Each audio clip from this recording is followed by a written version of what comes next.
श्री राम श्री राम श्री राम श्री राम जय श्री राम श्री राम श्री राम जय श्री राम श्री राम। मेरी रचना सब गुणंते रहित है या मैं बस जगत प्रसिद्ध एक ही गुण है। वह विचार के अच्छी बुद्धि वाले पुरुष जाके निर्मल ज्ञान है या कुछ सुनेंगे। या मैं श्री रघुनाथ जी को उदाहरण नाम है जो अत्यंत पवित्र है, वेद पुराणन को सार है, कल्याण को भवन है और अमंगलन को हरण वारो है। जाय पार्वती जी सहित भगवान शिव जी सदा जपो करें। जो अच्छे कवि के द्वारा रची गई बड़ी अनूठी कविता हो वो राम नाम के बिना शोभा ना पावे। जैसे चंद्रमा के समान मुखवारी सुंदर स्त्री सब प्रकार से सुसज्जित हैवे पे हो, वस्त्र के बिना शोभा ना दे। या के विपरीत को कवि की रची गई सब गुणंते रहित कविता को राम के नाम और यश से अंकित जान के बुद्धिमान लोग आदर पूर्वक कहें और सुने, क्योंकि संत जन भौरा की भांति गुणी गुण को ग्रहण करने वाले हुए। यद्यपि मेरी यह रचना में कविता को एक रचना है, तथापि यहां में श्री रामचंद्र जी को प्रताप प्रकट है। मेरे मन में जी एक भरोसा है, भले संगते भलो, कौन ने बड़ापन ना पायो।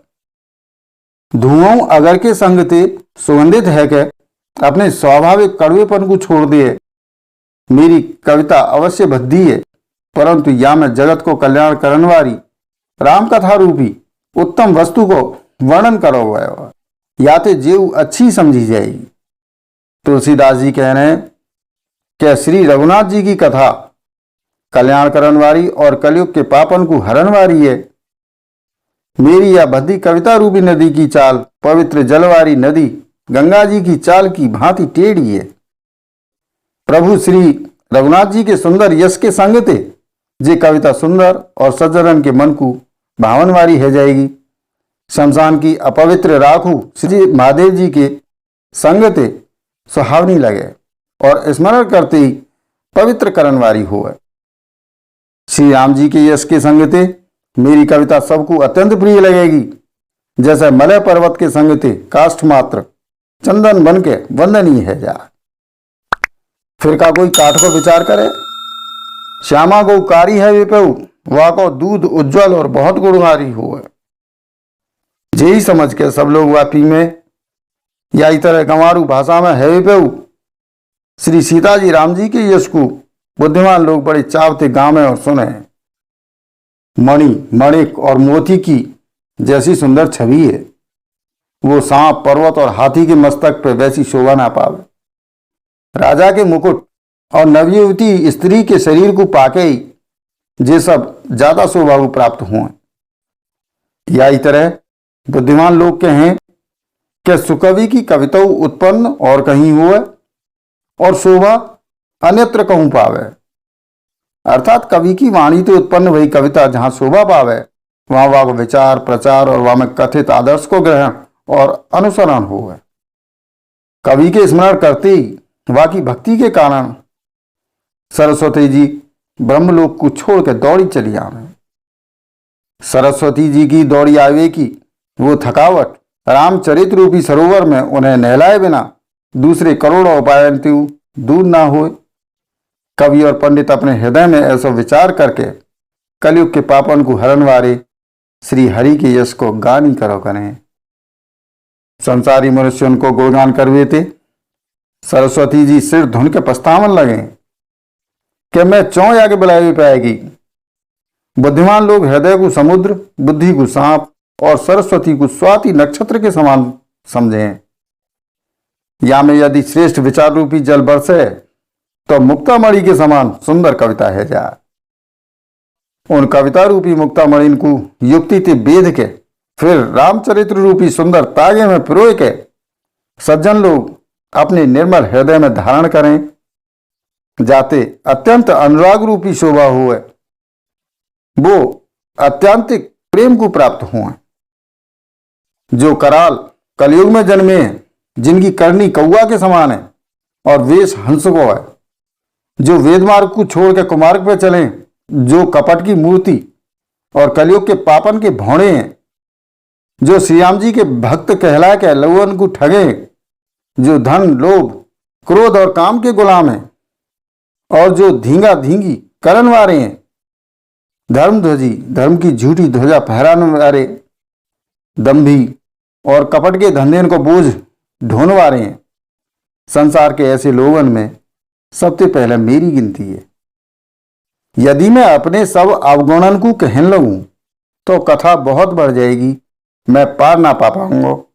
या तो मैंने बहुत कम अवगुणन को वर्णन करो है, बुद्धिमान लोग थोड़े में ही समझ लेंगे। मेरी अनेकों प्रकार की विनती को समझ के कोई यह कथा को सुनकर दोष ना देखो। इतने प्रभु जो शंका करेंगे वो तो मोते ज्यादा मूर्ख और बुद्धि के कंगाल हैं। मैं न तो कवि हूं न चतुर कहलाऊं, अपनी बुद्धि के अनुसार श्री राम जी के गुण गाऊं।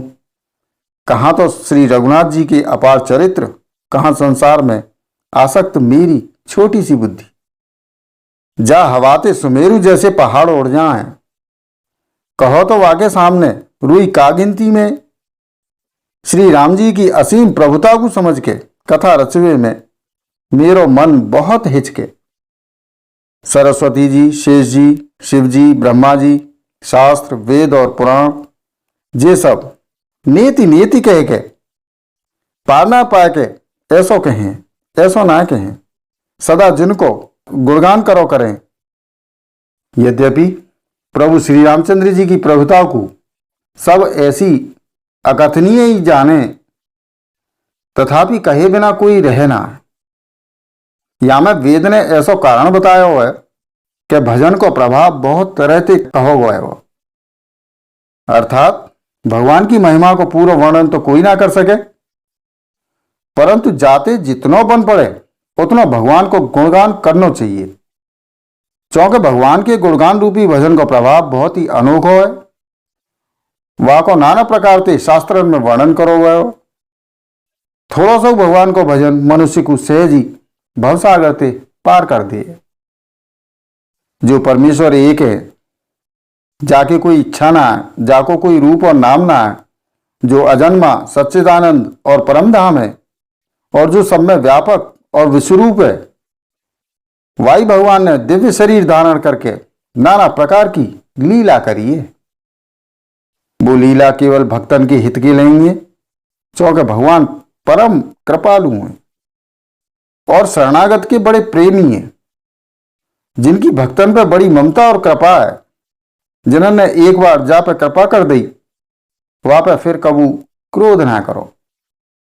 वो प्रभु श्री रघुनाथ जी गई भई वस्तु को फिर प्राप्त करवाने वाले, गरीब नवाज, दीन बंधु, सरल स्वभाव, सर्वशक्तिमान और सबके स्वामी हैं। यही समझ के बुद्धिमान लोग उन श्री हरि को यश वर्णन करके अपनी वाणी को पवित्र और उत्तम फल, मोक्ष और दुर्लभ भगवत प्रेम देने वाली बना लें। वाई बलते महिमा को यथार्थ वर्णन ना, परंतु महान फल देने वाला भजन समझ के भगवत कृपा के बल पे ही मैं श्री रामचंद्र जी के चरणन में सिर नवा के श्री रघुनाथ जी के गुणन की कथा कहूंगा। यही विचारते वाल्मीकि, व्यास आदि मुनिन ने पहले हरि की कीर्ति गाई है। भाई वाई मार्ग पर चलना मेरे लिए सुगम हो। जो अत्यंत बड़ी श्रेष्ठ नदी है, यदि राजा उन पर पुल बांध दे तो अत्यंत छोटी चैटी उन पर चढ़ के बिना ही परिश्रम के पार चली जाए। यही प्रकार मुनिन के वर्णन के सहारे मैं उस श्री रामचरित्र को वर्णन सहज ही कर सकूंगा। या प्रकार बन को बल दिखलाए के मैं श्री रघुनाथ जी की सुहावनी कथा की रचना करूंगा। व्यास आदि जो अनेकों श्रेष्ठ कवि है गए हैं, जिन्होंने बड़े आदर से श्री हरि को सुयश वर्णन करो है, मैं उन सब श्रेष्ठ कविन के चरण कमलन में प्रणाम करूं। वो मेरे सब मनोरथन को पूरा करें। कलयुग के उन सब कविन को मैं प्रणाम करूं, जिन्होंने श्री रघुनाथ जी के गुण समूहन को वर्णन करो है। जो बड़े बुद्धिमान प्राकृत कवि हैं, जिन्होंने भाषा में हरिचरित्रन को वर्णन करो है। जो ऐसे कवि पहले है चुके हैं, जो यावकत वर्तमान है और जो आगे होंगे, उन सबको मैं सबरो कपट त्याग के प्रणाम करूं। आप सब प्रसन्न है कि जी वरदान दो कि साधु समाज में मेरी कविता को सम्मान हो, क्योंकि बुद्धिमान लोग जा कविता को आदर ना करें, मूर्ख कवि व रचना को व्यर्थ परिश्रम करें। कीर्ति, कविता और संपत्ति वही उत्तम है जो गंगा जी की तरह सबको हित करने वाली हो। श्री रामचंद्र जी की कीर्ति तो बड़ी सुंदर, सबको अनंत कल्याण करने वाली है, परंतु मेरी कविता भद्दी है, जे असामंजस्य है, अर्थात इन दोनों को मेल ना मिले, यही की मुझ चिंता है। परंतु हे कवियो, आपकी कृपा ते जे बातू मेरे लिए सुलभ है सके, रेशम की सिलाई टाट पे सुहावनी लगे। चतुर पुरुष वही कविता को आदर करें जो सरल हो और जा में निर्मल चरित्र को वर्णन हो, और जा सुन के शत्रु स्वाभाविक वैर को भूल के सराहना करने लगे। ऐसी कविता बिना निर्मल बुद्धि के हो ही ना, और मेरे बुद्धि को बल बहुत ही थोड़ा है, या मैं बार बार निहोरो करूं, हे कवियो आप कृपा करो, याते मैं हरियस को वर्णन कर सकूं। कवि और पंडितगण, आप जो रामचरित्र रूपी मानसरोवर के सुंदर हंस हैं, मोह बालक की विनती सुन के और सुंदर रुचि देख के मुंह पर कृपा करो। जय श्री राम। प्रियजनों, शेष रामचरित्र अगले वीडियो में। तब तक इस वीडियो को लाइक और शेयर करें, चैनल को सब्सक्राइब करें, साथ ही नोटिफिकेशन बेल आइकन को दबाना ना भूलें, जिससे आने वाली वीडियो आपको मिलती रहे। वसुधैव कुटुंबकम।